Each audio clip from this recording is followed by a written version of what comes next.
CDL Practice Test, California, Air Brake, Part 5, Question number 109. Slack adjusters, A. Need adjustment if they move less than 1 inch from where the push rod attaches to it. B.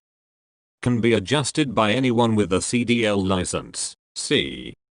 Make adjustments automatically whenever the truck starts. D. Adjust the position of the S-cam.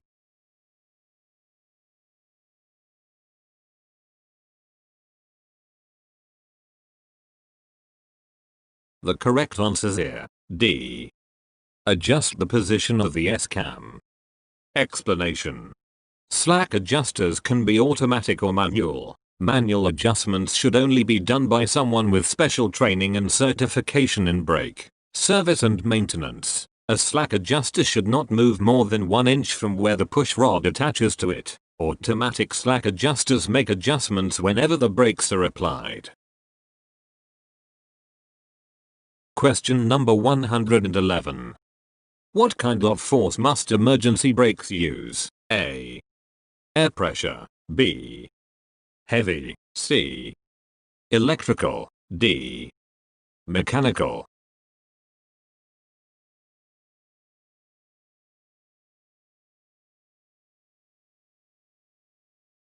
The correct answer is here. D. Mechanical. Explanation. Because air pressure can eventually leak away, the emergency brakes in an air brake system must be held on by mechanical force. Question number 112. If a malfunction causes the air compressor to stop working, A. You will have just enough air in the storage tanks to apply the air brakes once. B. You will still have enough air in the storage tanks to apply the air brakes several times. C. You will be unable to use the air brakes and will have to resort to spring or emergency brakes.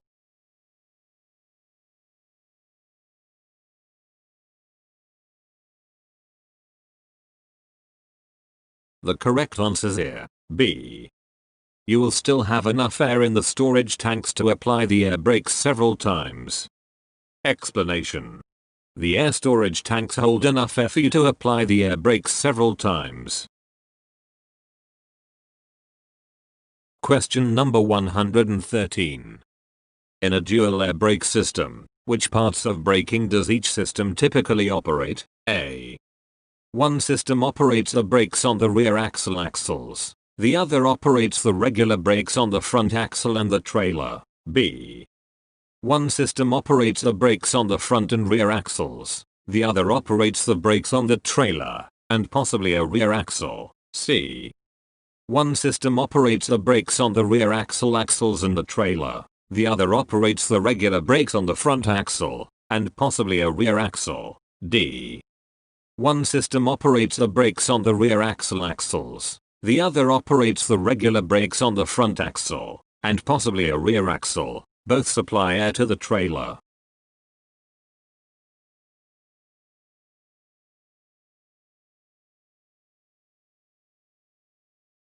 The correct answer is here. D. One system operates the brakes on the rear axles. The other operates the regular brakes on the front axle, and possibly a rear axle. Both supply air to the trailer. Explanation. There is a primary and secondary system. The primary usually operates the regular brakes on the rear axles and the secondary usually operates the regular brakes on the front axle, and possibly a rear axle. Both systems send air to the trailer brakes. Question number 114. Your vehicle has a dual air brake system. If a low air pressure warning comes on for just one of the two systems, what should you do? A. Reduce your speed and test the remaining system while you're driving. B. Reduce your speed and drive to the nearest garage for repairs. C. Stop and park safely. Continue only after the system has been fixed.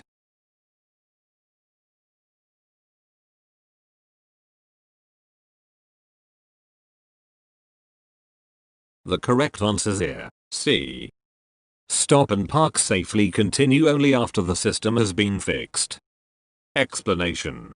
A dual air brake system has two separate air brake systems, each with its own air tanks, hoses, lines, etc. Typically, one system operates the brakes on the rear axle, S, and the other system operates the brakes on the front axle. If one of the systems loses air pressure, causing the low air pressure warning, either the front or the rear brakes won't work properly. As a result, your vehicle's braking distance will increase. If this happens, stop your vehicle and get the system fixed. Question number 115. How do drum brakes primarily differ from disc brakes? A. Drum brakes have one chamber, disc brakes have two or more chambers. B. Drum brakes use an S-clamp, disc brakes use a C-clamp. C. Drum brakes use two counter-rotating drums, or one drum is stationary. To apply braking force, disc brakes separate the brake shoes using a disc. D. Drum brakes use an S-clamp to separate the brake shoes against the drum. Disc brakes use a caliper to squeeze the brake pads against the disc.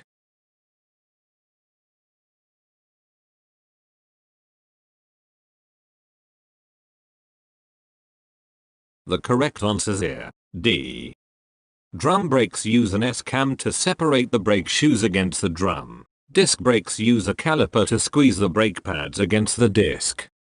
Explanation.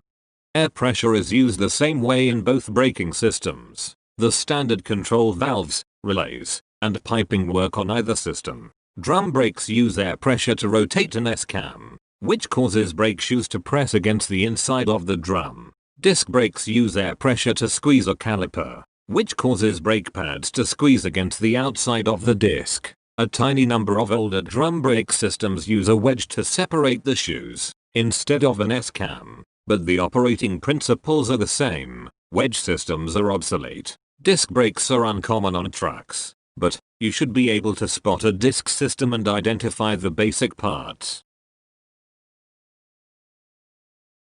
Question number 116. If your safe speed is 45 miles per hour and you are traveling at 60 miles per hour on a downgrade, you should apply the brakes until you have slowed to what speed? A. 35 miles per hour. B. 30 miles per hour. C. 45 miles per hour. D. 40 miles per hour.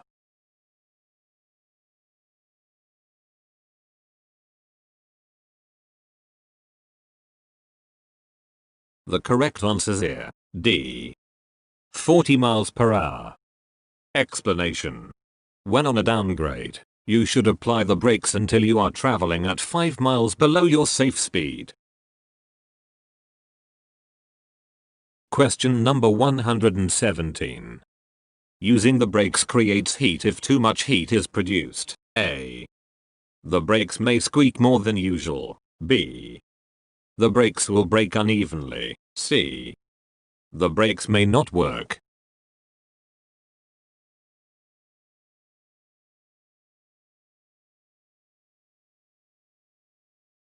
The correct answer is here, C. The brakes may not work. Explanation. Brakes are designed to take a lot of heat, but drivers should not rely solely on the brakes to slow their vehicle. Brakes may fade and lose their ability to slow down the vehicle if they become too hot, so drivers should also rely on the engine braking effect. Question number 118. Brake linings should be A. Loose. B. Soft. C. Free of oil.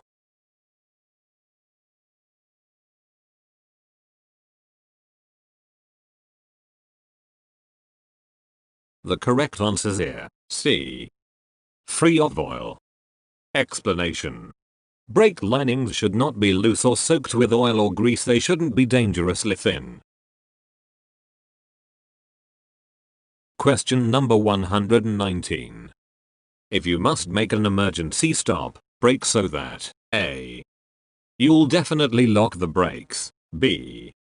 You can use the parking brake before the brake pedal. C. Your vehicle will stay in a straight line.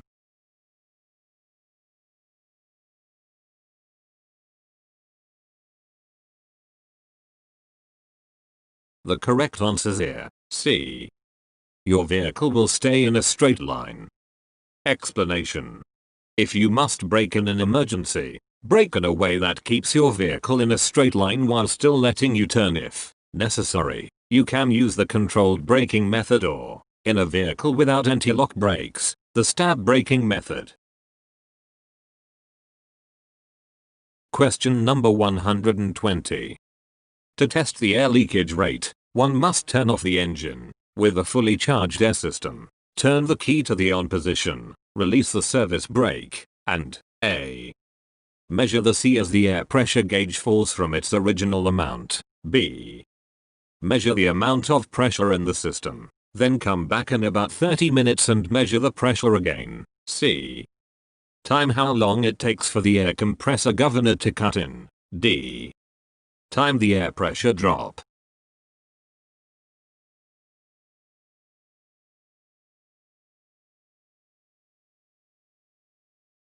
The correct answer is here, D.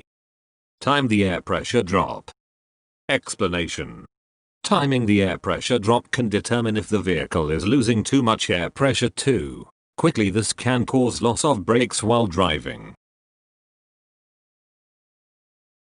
Question number 121.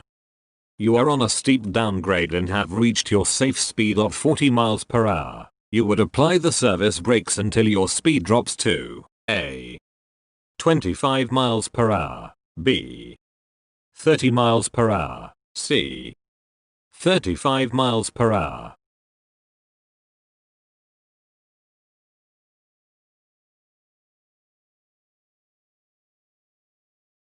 The correct answer is here, C. 35 miles per hour. Explanation. When driving down a decline, use your brakes to keep you near your safe speed. Press the brakes to slow your vehicle to 5 miles per hour below your safe speed and then release. Repeat as needed once you surpass your safe speed. Question number 122. Which of the following should you do before leaving your vehicle unattended? A. Remove the keys. B. Chock the wheels. C. Put on the parking brakes. D. Do all of the above.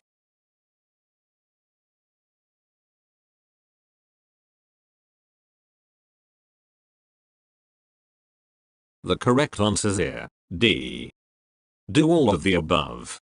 Explanation. To be sure that your truck will be safe after you leave it, put on the parking brake and chock the wheels. Also, removing your keys is a simple safety tip for any vehicle, even a passenger car. Question number 123. What is a dual air brake system? A. A two-brake system. One brake operates the front brakes, and one operates the back brakes. B. A two-brake system. One brake for each side of the vehicle. C. A two-brake system. One brake for daytime driving and one for nighttime driving.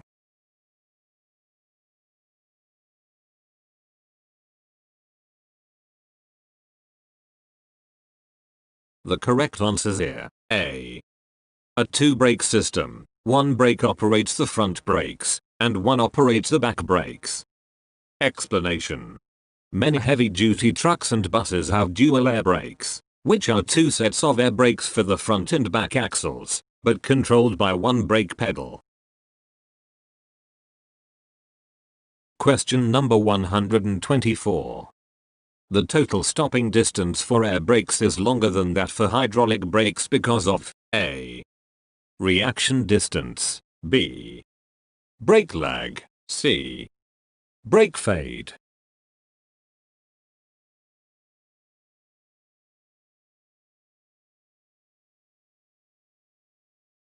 The correct answer is here, B. Brake lag. Explanation.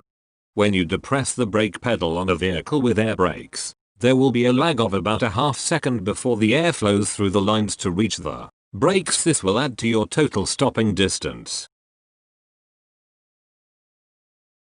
Question number 125. If the low air pressure warning signal comes on in a vehicle with air brakes, The driver should A. Test the brakes while driving, but continue driving if nothing seems wrong. B. Drive with the hazard lights activated. C. Immediately stop driving.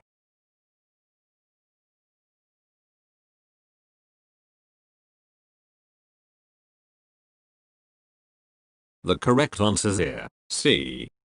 Immediately stop driving. Explanation. If the low air pressure warning signal comes on while you are operating a vehicle with air brakes, you should stop and safely park the vehicle as soon as possible. It is essential that you are able to stop safely while you still have some braking power remaining. Question number 126. What can a leak in the air brake system cause? A. Backup generators to fill the emergency air tanks. B. A loss of pressure in all braking systems. C. The service brake system to retain minimal usability. D. The springs in the spring braking system to apply the brakes.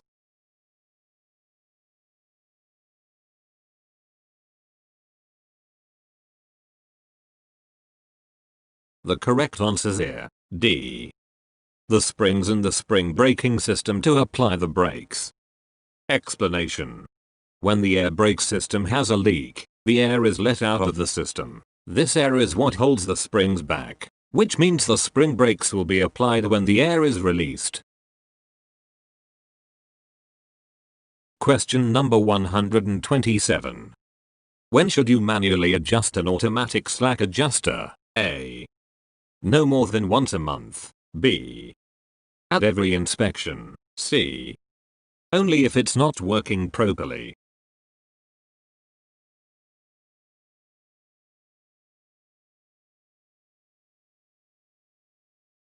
The correct answer is here. C. Only if it's not working properly. Explanation.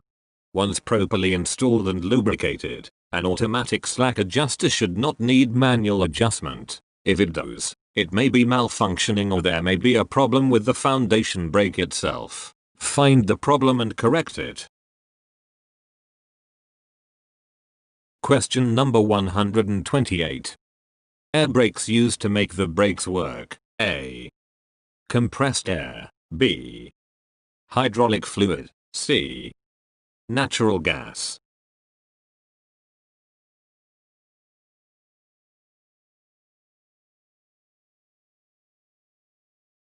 The correct answer is here. A. Compressed air. Explanation. Air brakes use compressed air to make the brakes work. Question number 129. The modulating control valve allows you to control the A. Front brakes. B. Amount of pressure in the brake system. C. Spring brakes.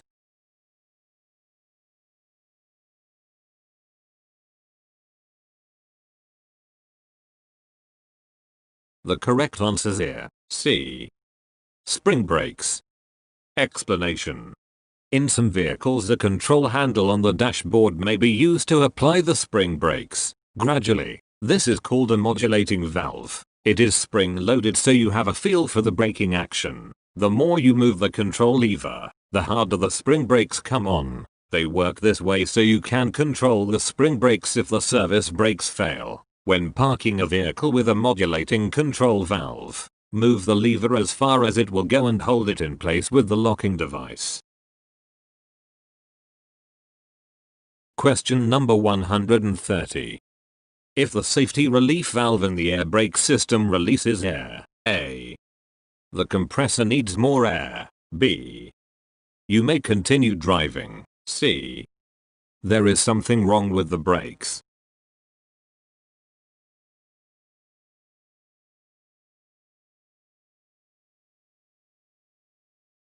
The correct answer is here. C. There is something wrong with the brakes. Explanation. An air brake system has a safety relief valve, which releases air from the tanks if the pressure gets too high. If the valve must operate, something in the system is wrong and should be addressed by a mechanic. Question number 131. If oil and water collects in the air tanks, what could happen to the brakes? A. The brakes could fail. B. The brakes could heat up. C. The brakes could lock up.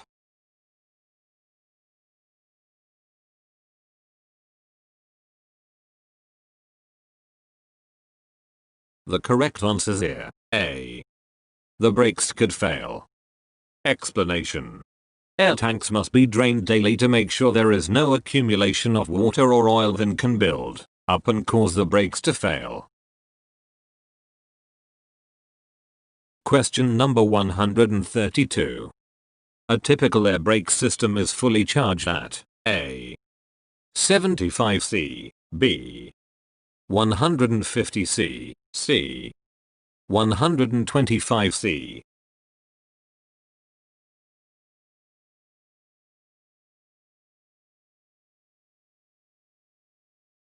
The correct answer is here. C. 125 C. Explanation. A typical air brake system is fully charged at 125 C. Check the manufacturer's specifications for the actual figure for your vehicle. Question number 133. Foundation brakes are located A. At the rear wheels only. B. At the front wheels only. C. At all wheels.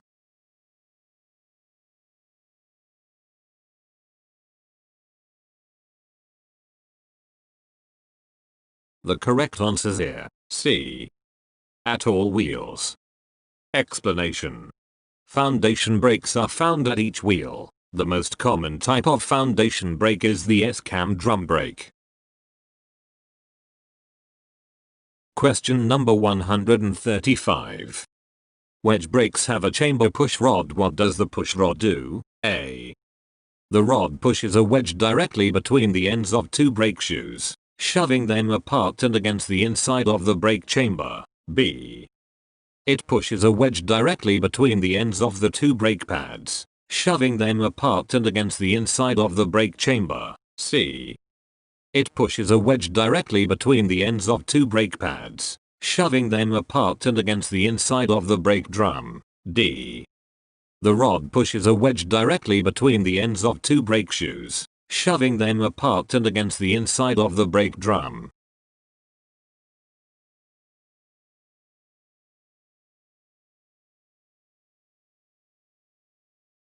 The correct answer is here. D.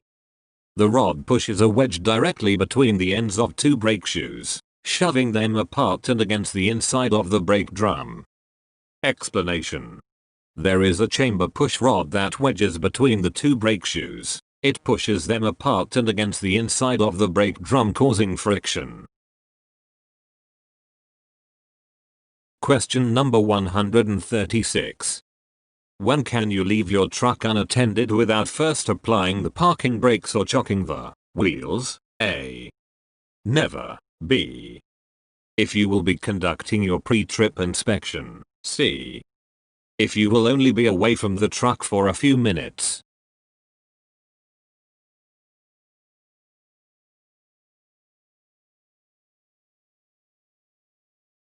The correct answer is here. A. Never. Explanation. Never leave your vehicle unattended without first applying the parking brakes or chocking the wheels. Your vehicle might roll away and hit something or someone.